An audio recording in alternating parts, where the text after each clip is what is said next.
Hello and welcome to Project Vayner episode 87. Project Vayner is the documentation of my journey as a content creator towards getting a job at Vayner Media in New York City. Once every month I'm doing a live episode and I try to invite a new guest every time. And in this live episode we have a little bit of a special episode because we are going to cover a specific topic that I think a lot of editors is struggling with or spending a lot of time on, and that is color editing, so color correcting and color grading. So we're going to dig deep into that and cover some basic things of how to get started and what to think about before even going into the editing software. And we have a guest today, all the way from Oregon in the States, and he has a lot of knowledge when it comes to color editing and especially in Premiere Pro. So I think this will be really valuable for the viewers because I publish a lot of Premiere Pro tutorials. So yeah, if you have any questions, feel free to drop them in the chat and we will jump into the questions really soon. But before we do that, I'm going to show you a short little video about today's guest. Neil Haugen here for R Neil Photog. You can come over here to the gradient range, click invert gradient range. I'm here talking about the brand new release of Premiere Pro, pretty much trying to protect this L here. So let's keep the L in the orange. First thing you do with color is to neutralize your image, and that gives us a good skin tone. So I think we'll go with that there. So we move that out just a little bit to saturate that. Now, this stuff off here in the yellows. Let's see what we get here.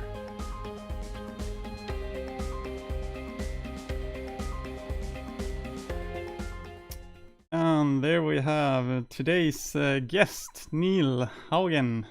Welcome to this live episode. How are you doing? Oh, doing pretty good. Happy to be here. Cool, cool. I like your little studio setup there in the background. Yeah, well, I'm set up with cameras and everything because, like you, I do tutorials and teaching.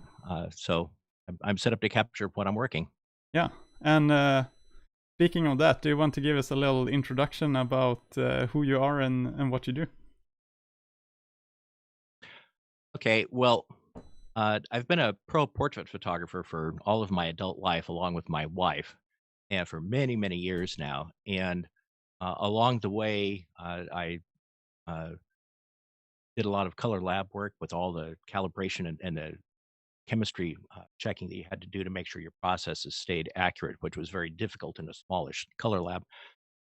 And then over the years, of course, we segued into digital and got into cameras. And I decided to start messing around with video, which gets very addictive. And me being me, I was more interested in the color than I was actually in the editing processes. And so a few years back, got involved in, this is back in Premiere Pro CS6 era, I got involved with Adobe's speed grade color grading application they once had.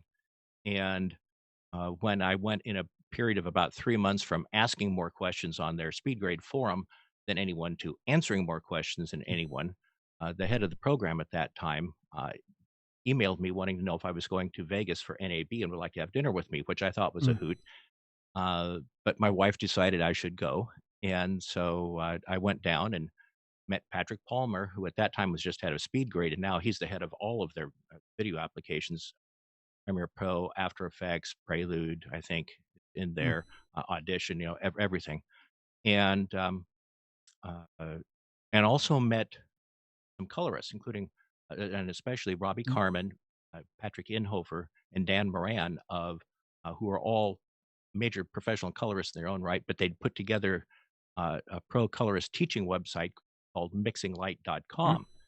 And I got a subscription to that and worked with that and argued with especially Robbie on a number of things. But after a while, I got asked to be a contributing author for Mixing Light because of the things we're doing. And I cover Premiere Pro, color in Premiere Pro for Mixing Light.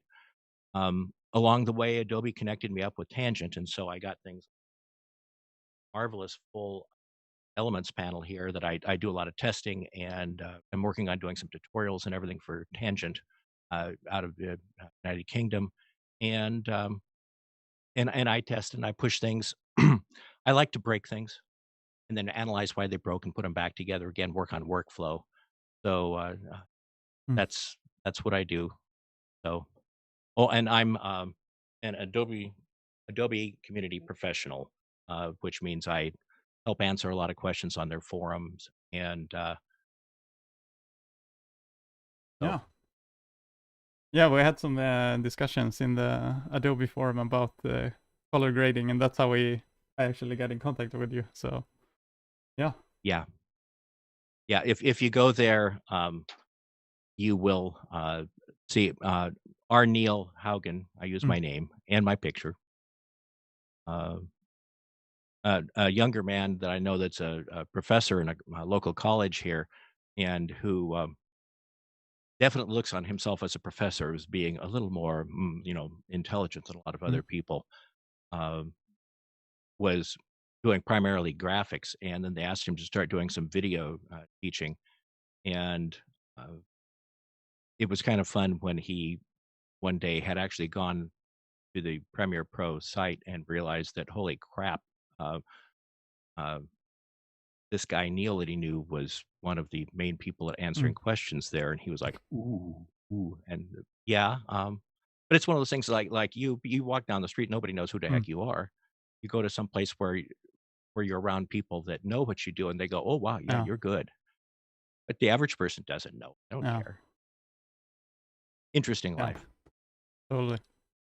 Um, so to cover some like basic tips and practical advice about color editing, just to start off with, what is like if you want to get better at color grading and you're kind of beginner and you don't know where to start, what is like the first thing that you should do?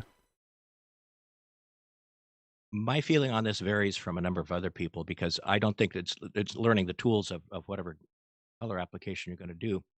Learn to calibrate your Mm. monitor. There is no system in the world that ships with accurate color for video post processing. You can actually get some that are pretty good for still photography, but there is none that I know of, neither on the Mac side or the Premiere or on the Windows side, that ship with accurate, right on Rec 709 video monitors set up. No monitors, even on like see that nice BenQ PD 2700U up on Mm. top there that BenQ provided for me to get me to Mm. review it. Um, they ship that, it's about $1,000 monitor, and they ship it with this nice, pretty certificate of how Mm. accurate the thing is. Well, no. Um, it took me, several times going through using the um, light space pro color management software along with connected with Resolve. So which Resolve generates a color patch. So it can, and then using the i1 Display Pro Puck hooked up to Lightspace to read a whole bunch of color patches and get a profile that goes, no, this is not even close.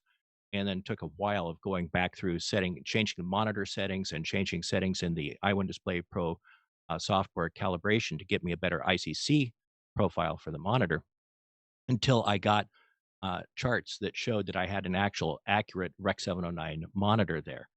Um, because um, if you don't have a fully calibrated and profiled system that you have good confidence in, first, you don't actually know what you're doing to the pixels. And Mm. what you're doing is going to be wrong and it's going to be bad, but you won't know Mm. it. And second, you have no idea what others will see. Mm. So the very first thing is you've got to have that calibrated monitor, or nothing you do is worth having started on. But also being as that is going to be one of the key things you're going to have to do regularly your entire career, Mm. you might as well start right off the bat learning to control the color of your Yeah. monitor. Then everything else can fall in place, but that's the first thing. And if you don't know what it actually means to calibrate your monitor, I know there are like different tools, but how does it actually work for a beginner? You buy something, there's two major ones out there. There's a Spider system, SPYDER. I don't recommend that one. Mm. Go right to the i1 Display Pro from X-rite, and that will give you both a software and a puck.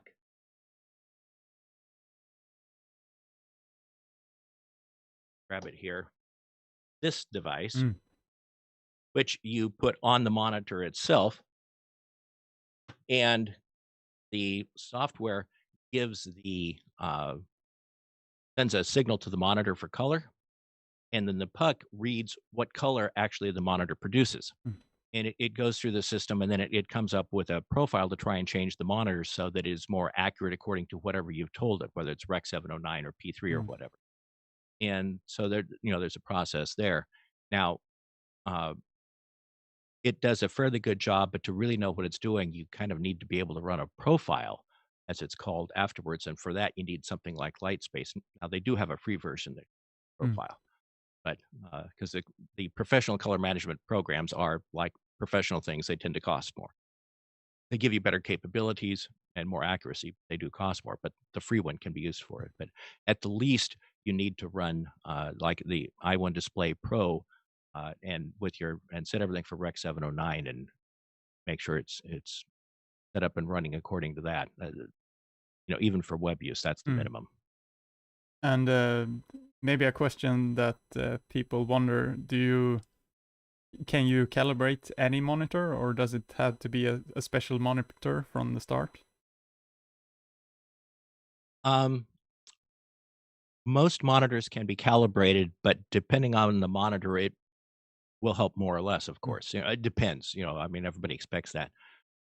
Um, First, a lot of people go, well, gee, the monitor says it does 99% of Rec 709, so that's good, right? Well, but understand, after you profile it, you can't, in a calibration process, expand the range of the monitor in order to try and get it so that it tracks so the red, green, and blue values track identically from the shadows to the highlights. You can only you know, rein in and restrict the range of the monitor to try and match them. And so if you're starting at 95 or 98%, by the time you've got it calibrated, you're going to be down to maybe 90 or 92% of that color space.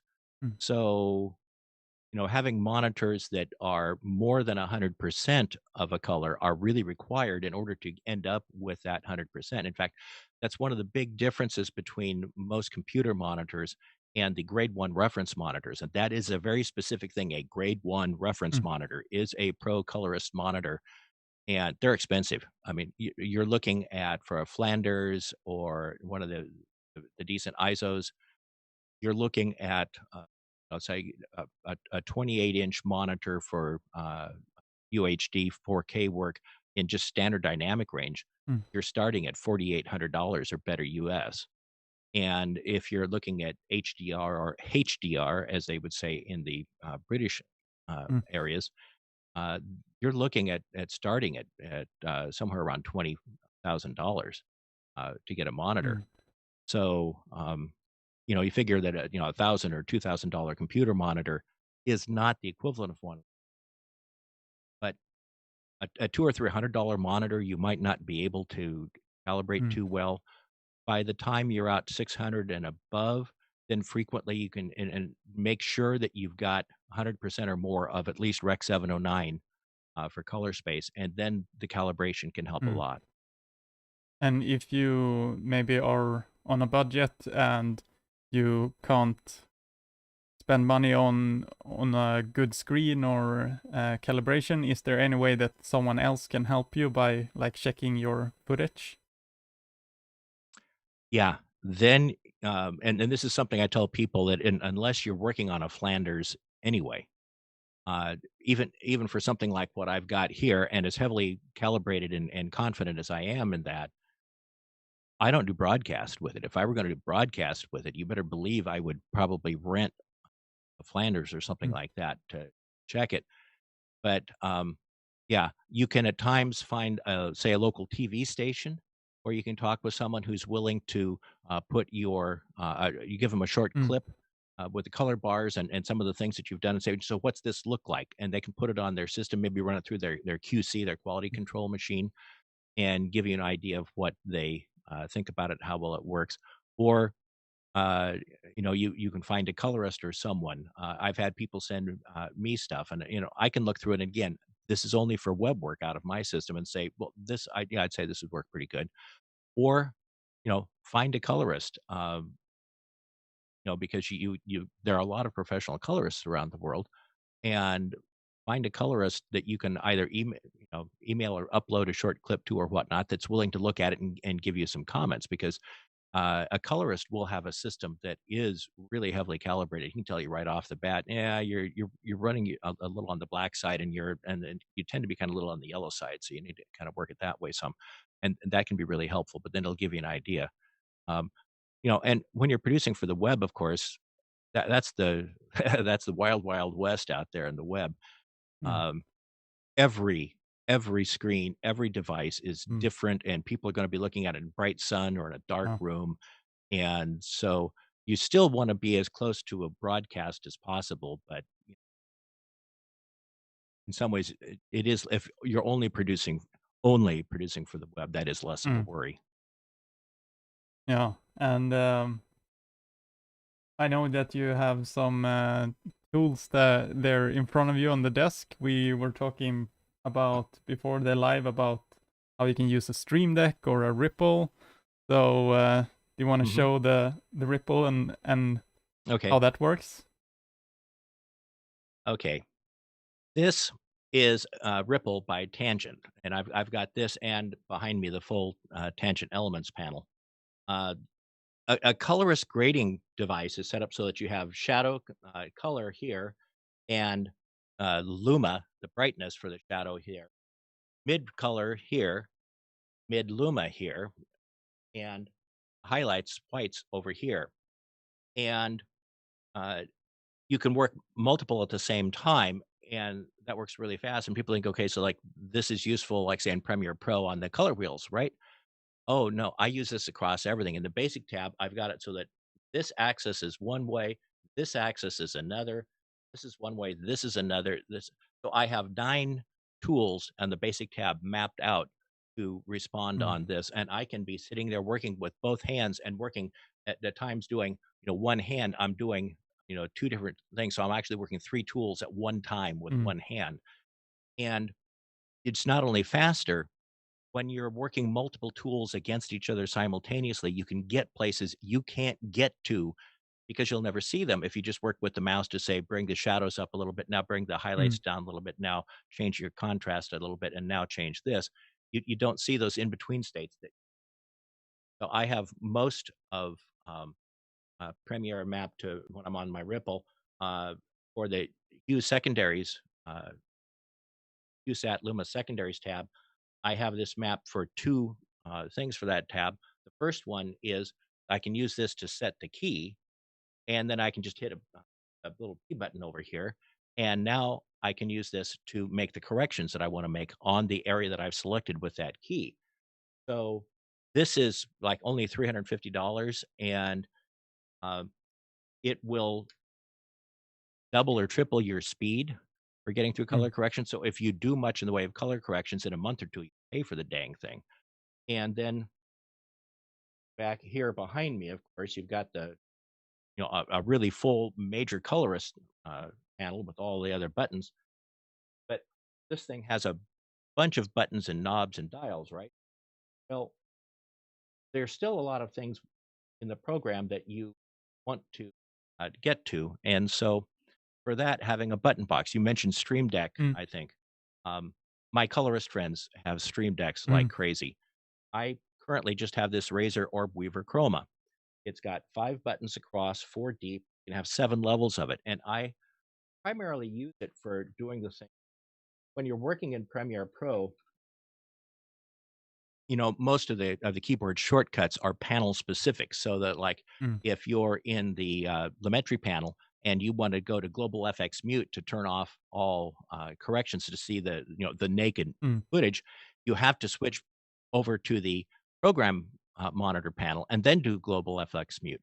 Mm. Well, I can set keyboard shortcut macro in this Chroma that when I press it down, will select the program monitor and invoke global FX Mm. mute. And then when I lift it up, it will jump the focus back to the Lumetri panel so that I can continue working with my color surface. And it's just, one button down and let up. And uh, so it's things like that that you do that really start speeding things up. And as you start getting used to where the thing is, you don't even look at it anymore. You Yeah. just do it. And then you really get faster. Now, the Streamdecks cost more, but where they're really awesome is you can not only tell each button to be a different color Mm. than the others, you can actually put names, put text in each button or little colored avatars or whatever you want to do so that you can look at the Stream Deck and have it programmed so okay, so that tells me each button tells you what it's going to do. And that of course makes it easier to learn when you change your programming on it. It's much easier to learn what's doing what. And then of course after a while you get used to okay, for doing that, I just go right there and I tap it. And it's like playing the piano. You don't look at the keys anymore, you just play. So and now some of the stuff I'm doing with Tangent, they're working on bringing a lot more of the controls from any application into their panels. So whereas both the little ripple here, big elements behind me, started out as only designed for color, they now have the mapped so you can do an awful lot of editing functions that you can call from them and audio. Now, I've got these 12 knobs sitting here that I can turn. Yeah, think of having all these buttons and knobs and going into the audio interface for Premiere.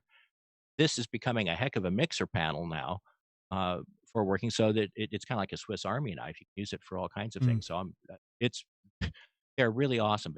I know, like Robbie, Carmen, and Pat Inhofer talk of how using a ripple, if they look at how many shots a day they can do for color grading, and if they're using a mouse, really to do color grading at the level they're doing, it's going to be well under 100 clips a day. If they have a ripple, they can get up to about 200 clips a day, about double it. If they go to like the elements panel I've got back here, then they can be doing about 350 clips a day, which is a heck of a lot more production. And Robbie points out that when he's on that big $30,000 advanced Resolve panel, because he works in Resolve, he can hit 400 to 500 clips a day. But these things make a huge difference in color. But and as I said, now, geez, I'm working on mapping a lot of even graphics controls, rotation and of items and everything. I can do that for my panels. Really awesome. Scale. Yeah, there is really a lot of things that you can do. I just show like quickly some things that I've set up on my Stream Deck. So this is like my standard thing when I'm not editing. So it's just I can click to like open Chrome or open folders and have buttons within those folders. And then I have one button for setting a timer. I can check the weather on one button. So yeah. So yeah, you can basically do whatever. Oh, you've got a Stream Deck. I'm jealous. I keep looking at that and I figure I think I've been on a good learning curve with this Orb Weaver Chroma, and okay, so I got it for under $80. But I keep looking at Joey DeAnna, one of the colorists that also works a lot with mixing light. He has also 2 different 3D printers. I mean, Joey has every tool and toy known to man, and so he has printed out bases so that he has on each side of his big control panel, he has 2 Stream Decks, and the one in the back, the higher one, is the big double Stream Deck, and then he has the smaller one in front of it. So he's got 4 Stream Decks, and he's got these bases 3D bases that he printed out to put them in, to hold them locked into place so that they are right even with the surface of his big control panel. So it's just like it's extended his panel, and I look at the pictures of his setup and just go, oh boy, I would love that. It ends up looking like a spaceship at the end with all the Oh, controls and yeah, buttons. yeah. But then you watch Joey when he at times shows some of himself working, and he's got his eyes glued up. He's looking at his Mm, reference monitor. He's not looking at his Surface or his button box. He's looking at his reference monitor, and it's just the same. He's looking up, and his hands are just this, mm, and he's never looking at his yeah. hands, like a really advanced pianist or Yeah. organist. You know, never looks at his hands, but he's always looking. Well, he looks between his reference monitor and his scopes. Mm, yeah. I think it's a lot just like time saving when it comes to all these tools, because of course you can spend a lot of money on it if you really want like everything Oh, and you want the best, but what it comes down to is basically optimizing the workflow and making it more time efficient, I think. yeah. Yeah, and that is the huge key Mm, right there is time efficiency, because you need to learn to work both more accurately. You always need to be mm, more accurate and precise in what you're doing, and at the same time, get faster and faster. And a lot of people, when they get into it and they realize you're pushing them to do it faster and more accurate, and they can kind of look at you like, "What kind of a mean ogre are you demanding that I'm both faster and more accurate yeah. at the same time?" But that's the key to doing this Mm, professionally. You have to be accurate, more accurate than you are now, and you have to be faster than mm, you are now. Always. It never stops. yeah. And if we should jump into Premiere and go Mhm, through some specific when it comes to editing in Premiere Pro, um, mhm. in what order should you correct your footage? Because I know you were talking about different steps on how you like make it like standard or flat first, and then you do like the corrections, and then yeah. In what order would you say is the best? In order to get, uh, precision and accuracy in your work, you have to have a pattern, Mm, and you have to stick to that pattern. And, that's one of the key things that any colorist will tell you. But it's not just any pattern. There are certain things that you have to do, and steps that you have to get down. And, um, so there are things like understand first that it is often better to do, if you need to take your shadows down, you can do it with one adjustment tool, but at times it is better if it's gonna be a major adjustment, it's better to do small amounts with 2 or 3 tools because they all use slightly mm, different math than one adjustment with one big tool, even though that's slightly faster, for the simple reason that you are less likely to get mm, artifacts. That's always a problem that you have to deal with in planning out your color. How can you adjust the color the way you need without getting mm, artifacts, without inducing problems? And so knowing that sometimes multiple small steps to get something there is better. Now, with that understanding, there is a real process that you go through. And that is that the very first thing is to get all clips in the project to neutral. So you have your clips on your sequence. You want to get everything not so it's going to look like finished, but you want to get it so that is neutral. It mm, you know you have no crushed blacks, no clipped whites.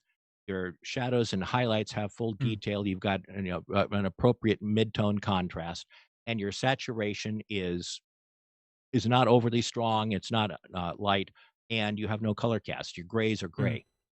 And it's not that you wanna get to perfectly neutral, but because you never work with getting perfect. Perfect is not attainable. You get as close as you can quickly. mm, And you wanna get so that as you go down the clips, as you go bap, bap, bap, bap, bap, bap for clips down the line, that all of the clips in your process, every single one of them down the line, looks similar to the one before it. So that your eye is never going, "Whoa," when you hit with one clip. If you're having that problem, you need to correct that clip so it's neutral. So that's the very first step is going through the project and getting them neutral, and learn to do that quickly and mm, accurately. Then you do a second pass where, the job is to match the clips. Now, and the first one, you wanted to have them just so that they all looked like they were Mm, neutral, right? But in the second time through, you want to try and match the shadows and the highlights a little bit more, and bring the colors in a little closer to each other from clip to clip as you mm, go down through the system. And again, not to perfection, but so that you really get, by the time you had that second pass, it's a very smooth mm, thing. You look through there, nothing jumps out. It looks like it was all shot with the mm, same camera. And one of the things that is frustrating is if you've got some really nice media in there, and yeah, you got some H.264 from a little mirrorless camera, um, well, you're probably going to have to do some things that are in order to. You can't make the the lesser quality media look as good as the better quality media, so you kind of have to bring your better quality clips down to the lower. That's kind of mm, frustrating, but it's part of the process. But that's the thing, is you want to make, by the time you get the end of that second pass, your matching pass, that everything looks like it's pretty much from the same mm, camera.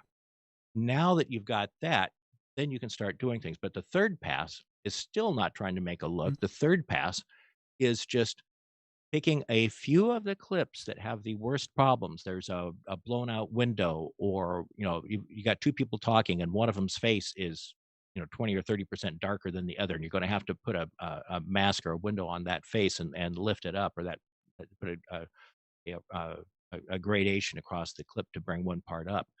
But pick the worst prints, the worst clips, and just fix one or two things on those, so that that bad thing is not jumping out at you anymore. And again, it's not to get it perfect. It's just so that the bad thing doesn't jump at you anymore. That's the thing, is you don't want anything to stick mm, out.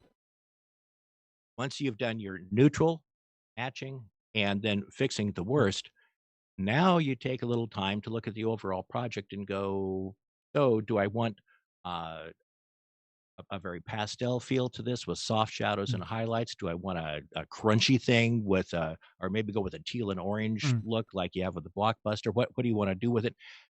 But I recommend, especially when you're starting out, go for subtle, mm, because the the it's fun to go after the big ones, but if you go after a major grade, that's really hard to pull mm, off.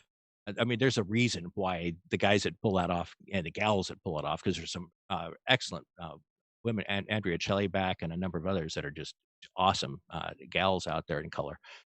But um, pulling off a really heavy grade and making it seem normal at the mm, same time and work, that's very difficult. Go for subtle. Learn how to do subtle changes that advance the mm, story and the feel, but don't jump out at you, because then if you can do that, then you can grade about anything. And once you've got that done, you should have the project ready to ship. And now, if you do have a little bit more time in the budget, you can go back and you can fix a few more things if you want to.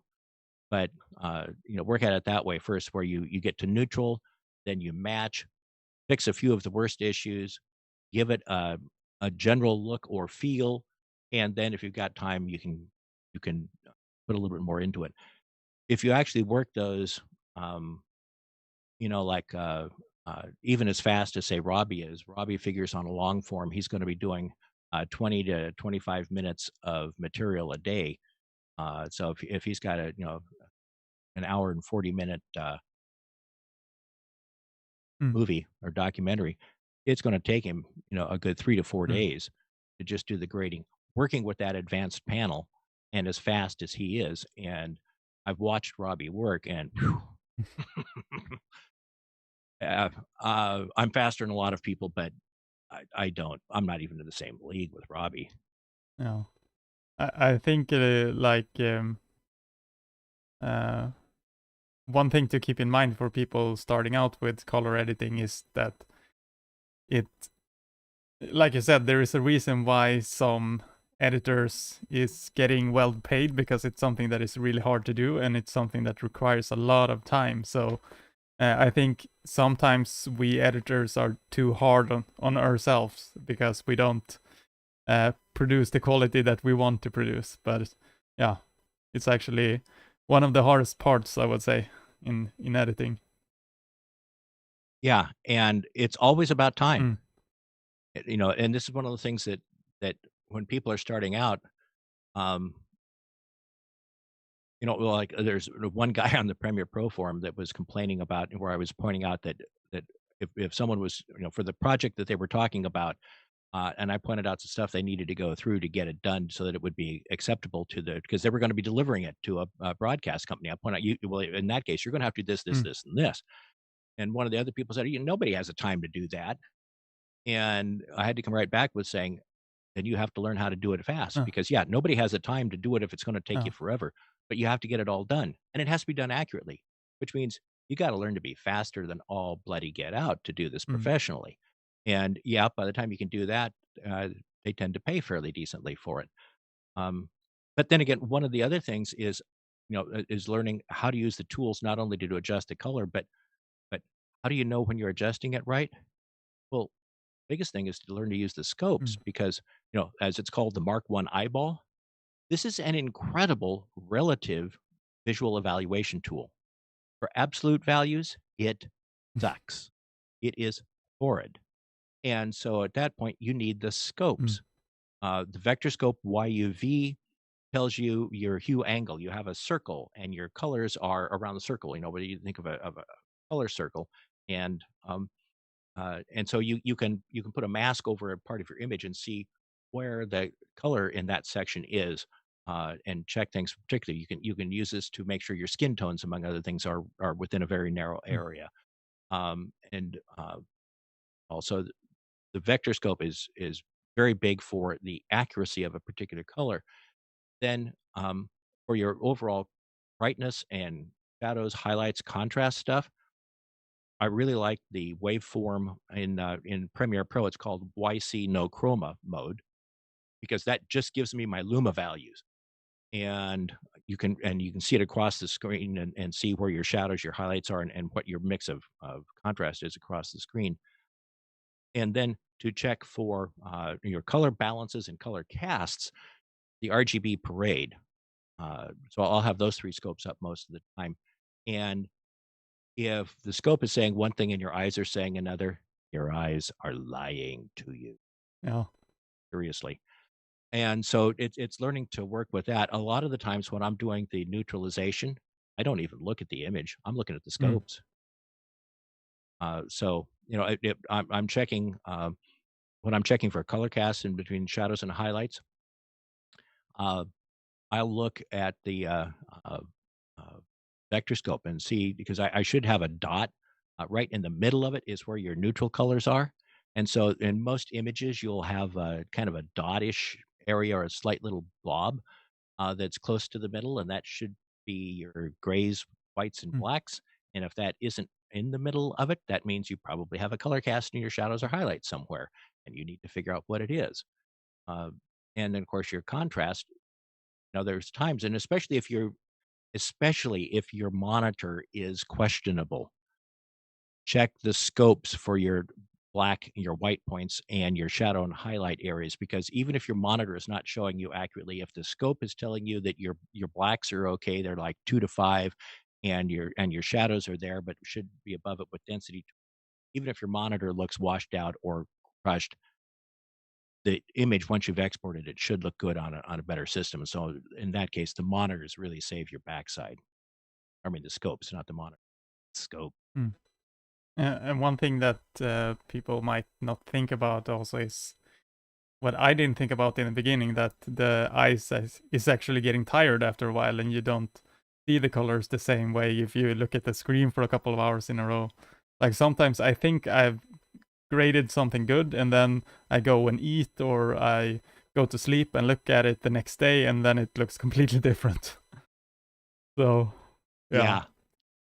Yeah. You notice that right behind me, now, of course, this is coming across a little brighter than it is because when I'm actually doing color correction, I don't have my light on me here and the room light and everything, and it's a bit darker in here, and that is an exactly neutral gray wall, and I've got a media light bias light affixed to the back of my monitor, which is why the wall behind it is bright, and from my visual point right in the middle of that screen, that is designed to be so that's a little brighter than the wall around it, so that it gives me a gradated look behind the wall, and I Mm, don't have a black area I'm looking into. You can go online and find out the the specifications for setting up a color room, what kind of a bias light. Again, that's the light behind the Mm. monitor there you should have. But that kind of thing is important, and so that you set it up so that you're doing this in a system that is set up and designed the same way as all the people that are doing this professionally, because that is really one of the biggest things you want to worry about is that um, you want to match what the people that are doing this professionally are grading to. Because if you do that, then when your material goes out into the wild, it will look relatively on any system like other professionally graded material. Mm. Because and a lot of times beginners will worry about, well, they're worried about, well, I put this out, and then I went and I looked at it on my friend's Mac or my friend's Samsung phone, and it looked wrong. It didn't look the same. Well, it's not going to look the Mm. same. I mean, pro colorists deal with this all the time. They're highly calibrated systems. Nobody is ever going to see it looking exactly like they see it on Mm. their system. However, being as their systems are dead set on in the middle of the broadcast standard, they know that it will relatively be the same as any other proper broadcast or film uh, media that anyone will see. And that's what you want to do is you want to match that standard. Well, this is the way that they do it. You have a moderately dark room with a neutral gray wall in front of you, if not around behind you, and with that little bit of bias light, and a relatively dark room, and a monitor that's set up accurately at the standards for Rec 709. And uh, even then, as you said, when if you've been doing a couple hours of color grading, it's time to get out Mm. of the room, go get a cup of coffee, walk up and down the hall, do Yeah, some for a stretches, number of reasons. and yeah, look at some colored photographs on the wall. Look Mm. outside, do a few things, and come back and look at it. And like you said, you'll probably come back and look at it and go, Yeah. okay, well, by the end there, I was not necessarily doing what, and so you'll go back and you'll rework, and that's something that I know from all the colorists that I talk with on a daily basis. That's something they all have to do is you get up, you go back, and you come back, and you go back about 10 or 15, 20 minutes into what Mm. you've done and kind of tweak it a little bit and then move forward. And then you get up and leave the room again. And it's this process that you get going Mm. off. Mark Village, who's one of the major colorists in LA for long form, which is of course movies, I know has talked about how he's had, some projects where you had a director that was demanding that just sat in the room with him, and it was 10 hours straight without hardly a break. They'd bring in food and everything. And Mark he knows after about 6 hours, we're doing crap. But that director is, and, he can't get the director to let him go take a break. That director's gonna just go Mm. through it again. And, but he also knows that the next day when they come in and they sit down and they hit that point, the director's gonna be going, "Is this what we were working on yesterday?" Like, "Yeah. Yeah, this was." "Well, it doesn't look as good as Yeah. it did then." No, no, because we should have taken a break. Mm. Um, but so, yeah, taking a break, getting your eyes seeing something else is very crucial. Mm. Yeah, I think that's a really underestimated tip in general, actually. Oh, Um, yeah. uh, Even if you're not doing editing, for mm. color and for sound Yeah. also, because I've talked to a lot of people that they're audio specialists, and they say the same thing. You know, work your program for half an hour to 45 minutes or so, get the headphones off or step out of the room with your sound, and just go talk with a couple people or something, make a couple Mm. phone calls, and then come back in. And again, listen to the last couple minutes you were doing, and you're probably going, Mm. "Ugh, I'm going to change that Yeah. mix a little." And one thing that I want to cover that I think we discussed this in the Adobe forum about editing in the Lumetri color tab in Premiere instead of editing in the effect Mhm. controls panel. Right. So why is that a good idea to do that? Well, the way most effects work in Premiere Pro is, of course, you go to the effects panel, find it, and then you drag and drop it onto a clip or a group of clips. And then you go to the effects control panel, you click on that, and then you open up the thing, you twirl down a bunch of things, and you start working on the clip. But if you move to the next clip, then you have to, click back into the control panel and do it, and it's very fidgety. a lot of steps. They have a few things in Premiere that are designed to where you have an effect, but it can be opened in a panel. Mm. And one of them is Lumetri. And when you open it as a panel, the way that works is anytime the playhead stops on a clip, you can be playing through the your sequence. You stop the playhead, and while it's on that clip, it will automatically select that clip, and you can just start making adjustments in Lumetri panel. And if you've got the ripple or the Mm. tangent, I'm not even using a mouse. I just move to the next clip and I start making Mm. adjustments, and it automatically applies the effect of the clip with the adjustments as you're making them. So it is, again, it's a matter of speed. It is just so much faster. I also have Red Giant's Magic Bullet Colorista, which is a plugin from Red Giant that can be opened as a panel. And so I have color workspaces set up, one for Lumetri and one for Colorista.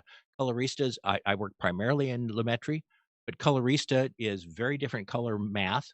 The color science and their effects is different. And so that can give me some things that I can't quite do in Lumetri. And that's one of those things that you're always looking for in color work, is how to get a little bit more of those. Mm. But again, I'm interested in working with it because it can be opened as a panel and it does the same thing. I can go down a line of clips and I can just start making adjustments with the Colorista panel, and I'm not having to think about applying the clip or anything like that, and then going to the effects control panel to do it. So it's just faster. And of course, that is the common thread through this whole thing, right? Mm. Faster. And again, it's more accurate and it's faster. Yeah. And you were also mentioning why certain adjustments are in the Lumetri tab for a reason, like why they are in that order, and how you can work with it from the top to the bottom. Like, why is that order important? Well, if you look at the Lumetri panel, you have in the basic tab, it does have a saturation control, and but that's not the main thing you do there. The main thing you do in the basic tab, if you look at it, the controls are all set up there, that they're tonal controls, luma controls.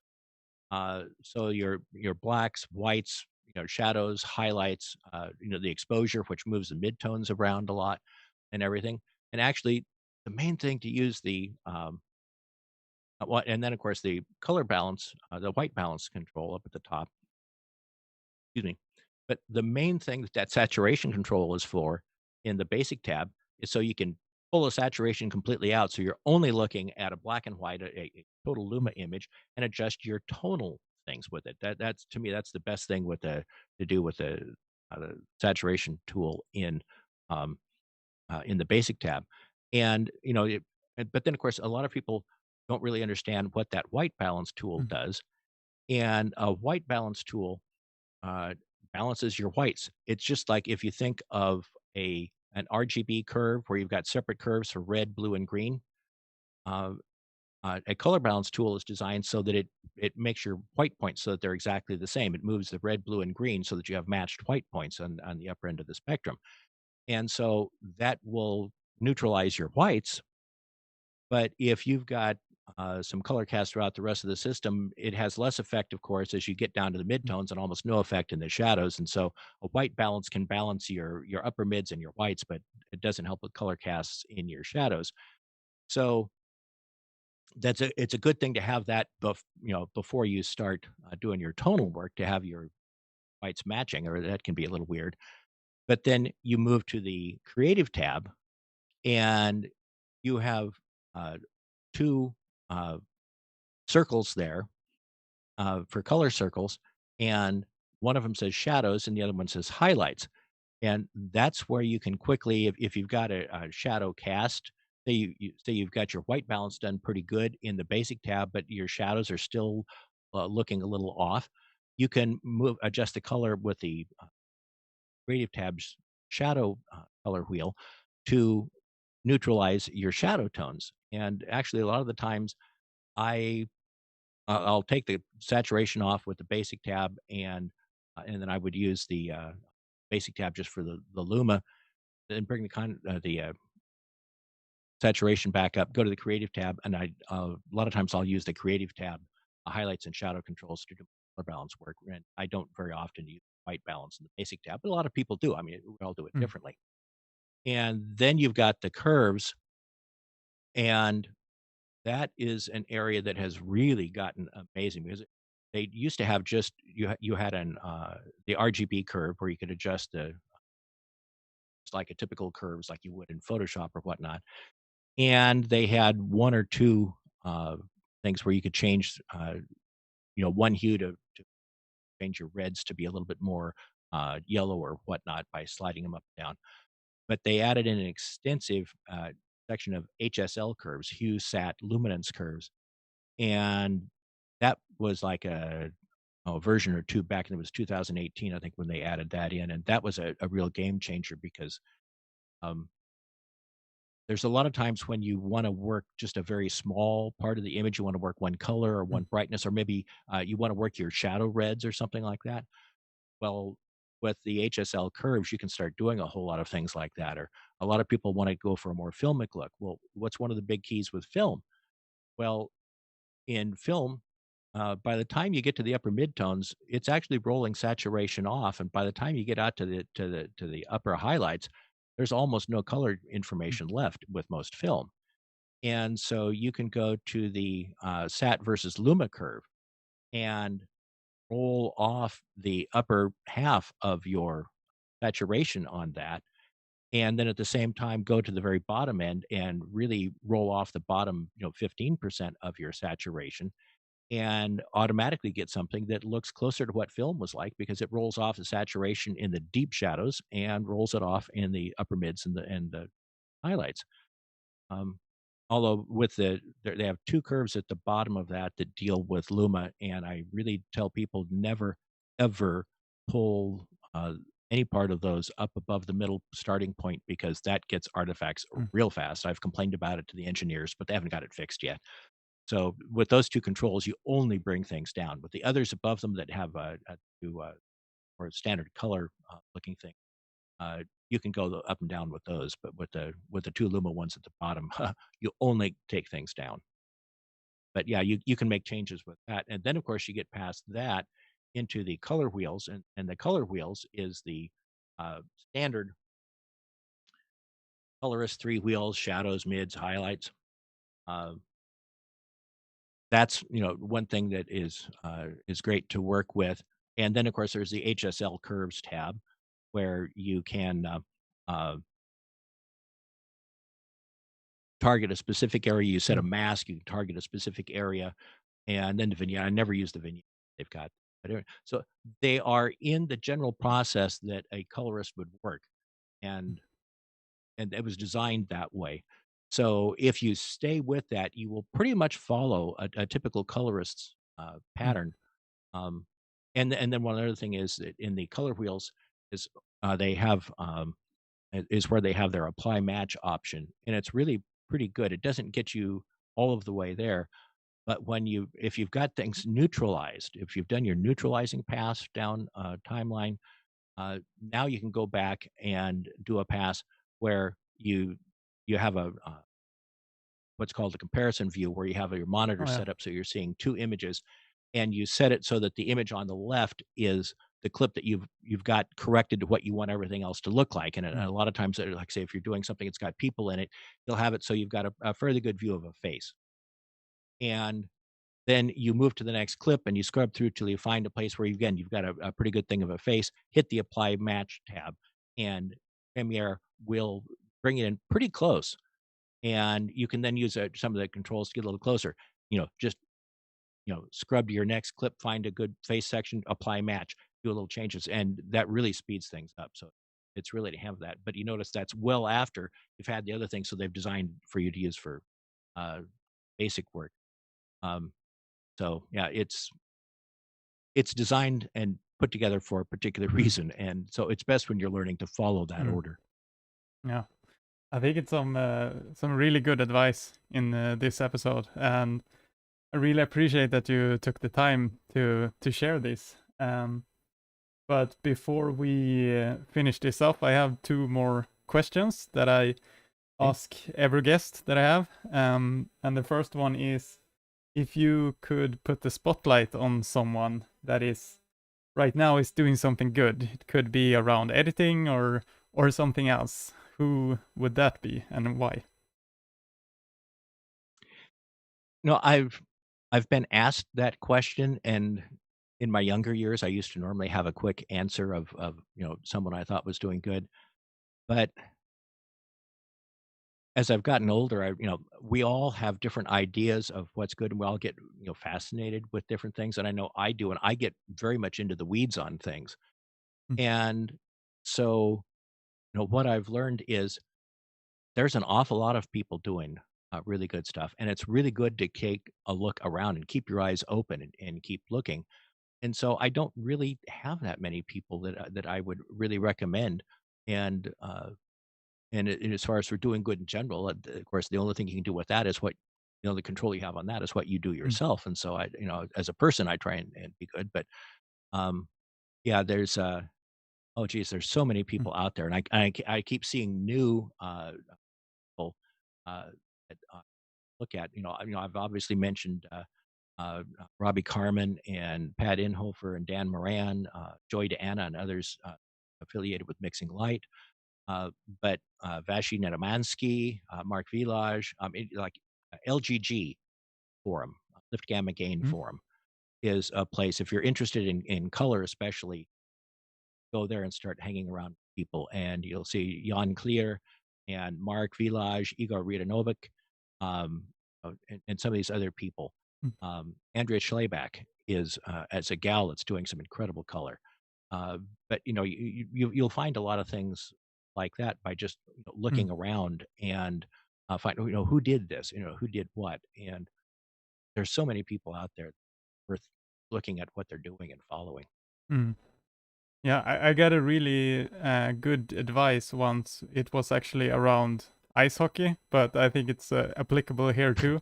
That like never try to copy someone's style, but try to see what certain person is doing good and try to copy that and do that for a lot of different people, and then create your own kind of style from that. To kind of pick the raisins from the cookies. Yeah. Uh, as I mentioned at the start, I started with a career as a portrait photographer, and our emphasis was on wall prints. So we had to be beautiful prints that you would look up on the wall, that would be a 40 or 60-inch long print, and that people would want to be looking at for Mm, years. So it had to be, very nice images. But we were very active in our professional association and would go to all these seminars and whatnot. And so you'd have some noted photographer would be teaching, and they'd be setting up a model outside or make a studio setup, and almost everybody else in the class would be trying to shoot over their shoulder to exactly what they're mm, doing.